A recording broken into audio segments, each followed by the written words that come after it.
శుభోదయం. ప్రభువైన యేసుక్రీస్తు నామములో వందనాలు తెలియజేస్తూ పరిశుద్ధమైన దేవుని గ్రంథములో నుండి కీర్తన గ్రంథము 84 కీర్తన 10వ వచనం.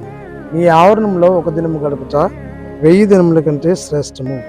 ప్రార్థన చేసుకుందాం. పరిశుద్ధుడా, ప్రేమ కలిగిన తండ్రి, వందనాలు స్తోత్రాలు చెల్లిస్తూ వాక్యము ధ్యానించి దానికి మహిమ ఘనత ప్రభావం ఆరోపిస్తుంది. యేసే నామములో ప్రార్థించడానికి వేడుకొంచున్నాము. ఆమేన్. దైవ ఆవరణము దీవెన ప్రాంగణము. దేవుని ఆవరణము నివసించుట ఎంతో శ్రేష్టమని, 1000 దినముల కంటే శ్రేష్టమని. శ్రేష్టము అంటే మంచిది.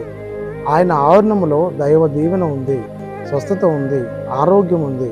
ఆయన ప్రసన్నతను ప్రేమించే వారిగా మనం వర్ధిల్లాలి. దావీదు రాస్తాడు, నిజమే, నీ మందిరావరణము చూడవాలని అని రాయబడింది. ఆయన ప్రాణం ఎంతో తృష్ణగొంచుందని, ఆయన మందిరావరణ చూడ ఆశపడుచున్నదని చూడగలం. ఆయన మందిరం ఆవరణములోనే అంత ఆశీర్వాదం ఉంటే ఆ మందిరంలోనికి వెళితే ఇంకెంత దీవెన మనం పొందుకోగలం. శృంగారం అనే దేవాలయం దగ్గర, ఆ గడప వాక్కు దగ్గర ఆ కుంటి భిక్షకుడు అడుకోవడానికి కూర్చున్నప్పుడు, లేదా అతని యొక్క ఆశ ఏముందంటే, నేను కాలు పొందుకోవాలి, స్వస్థత పొందాలి.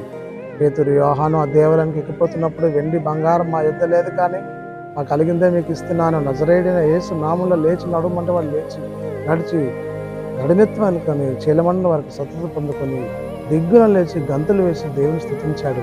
మరి ఆయన మందిరాన్ని ప్రేమిస్తూ, దేవుని ప్రేమిస్తూ, దేవుని దీవెన ఈ లోకంలో సంఘములో పొందుకొని ప్రభువుని మహిమపరిచేటటువంటి కృప పరిశుద్ధాత్మ దేవుడు మనందరికీ తోడైండి నడిపించి దీవించునుగాక.